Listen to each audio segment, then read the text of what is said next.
Udah pernah dengar cerita saya? Oke. Kalau yang belum silakan maju. Oke. Kejadiannya waktu itu Agustus 2005. Nah, itu nggak pernah mungkin saya lupakan. Karena itu kejadian yang istilahnya detik-detik kita tahu itu kita mati, kita akan meninggal. Jadi waktu itu ceritanya kejadiannya sore hari.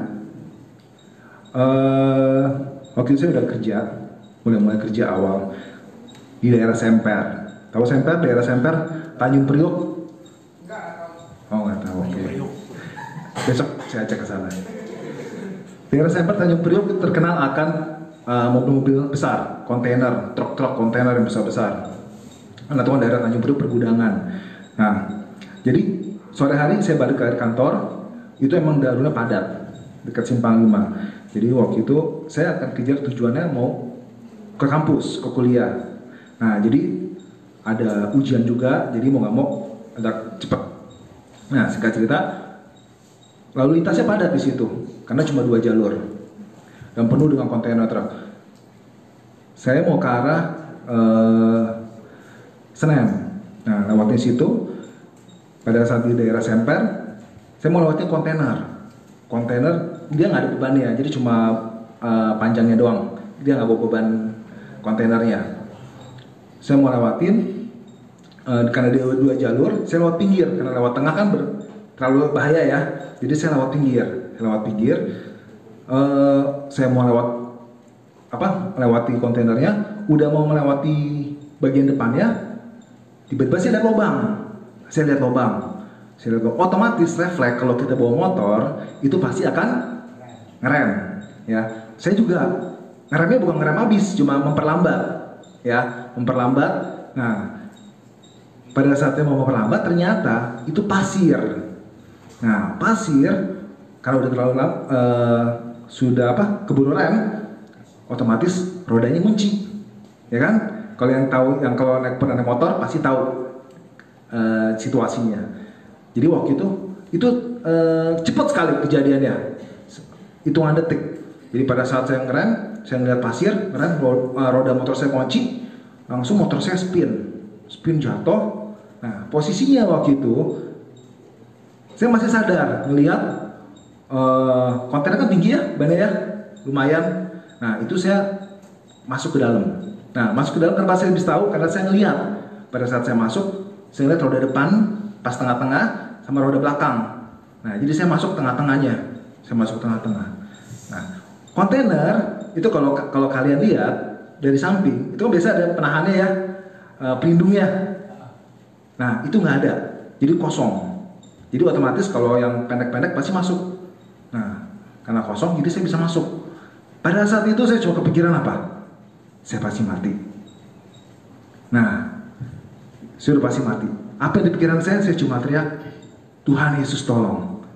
Setelah saya sebut Tuhan Yesus tolong, langsung tiba-tiba saya pingsan. Nggak tahu kena apa, nggak tahu ditabrak apa, pokoknya tiba-tiba saya pingsan aja.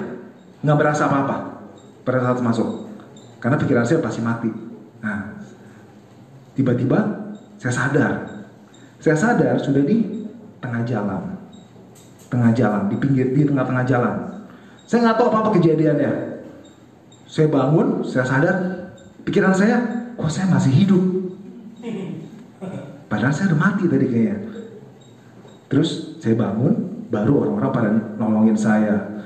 Orang-orang nolongin saya, bangun. Tangan saya itu tidak bisa digerakkan. Saya cek semuanya pas bangun, kaki, tangan bisa gerak, kepala bisa gerak. Cuma tangan kanan yang nggak bisa gerak. Tangan kanan saya patah. Jadi patah di sini, sama di ini saya robek. Ini kayak potong kue, ini separoh buka. Jadi keluar semua.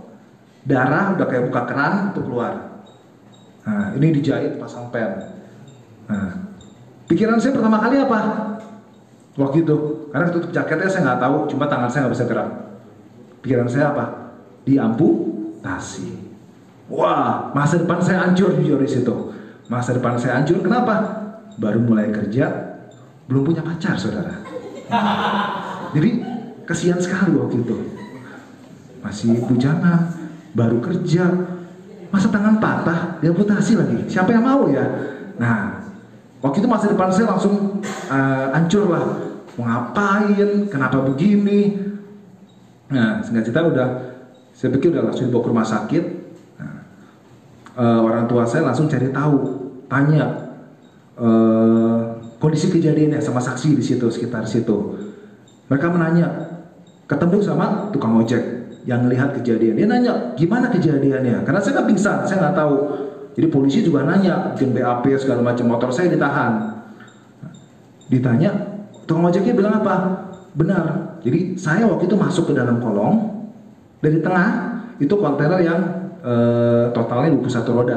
Jadi belakang 3, 2, 1. Nah itu panjang banget. Saya masuk ke dalam, keluar dari kolong, keluar dari tengah-tengah. Jadi kalau ini kontainer, bannya kanan kiri, saya keluar dari kolong.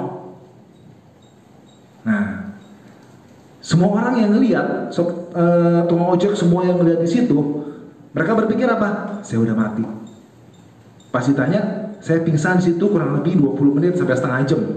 Nggak ada yang berani sentuh, karena takutnya TKP ya. Nah, di situ saya pada saat saya ke rumah sakit, saya cek semuanya itu nggak ada yang hilang satupun. Handphone 2 nggak ada yang hilang, dompet nggak ada yang hilang, jam tangan semua nggak ada yang hilang, tas pun nggak ada yang hilang. Sendal saya pakai slop yang kayak bapak-bapak gitu, itu nggak hilang.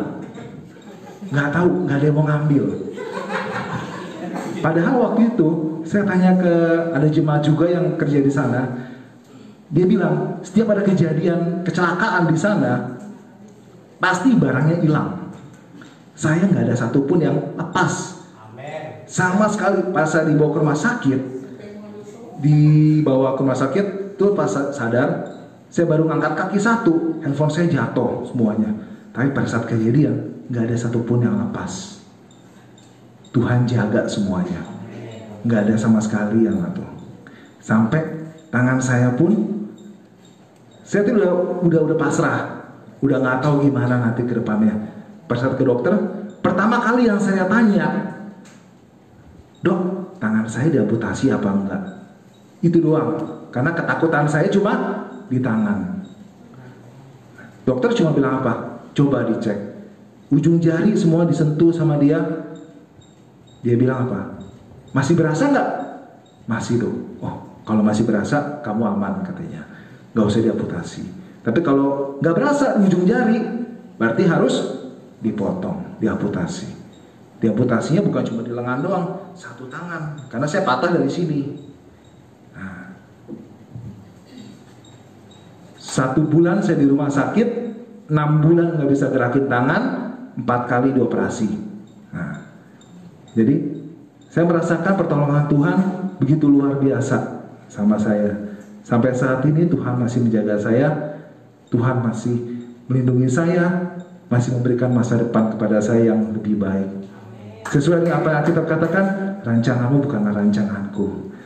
Amin. Kita boleh berencana, tapi rencana Tuhan lebih indah. Amin, saudara. Puji nama Tuhan. Tuhan memberkati.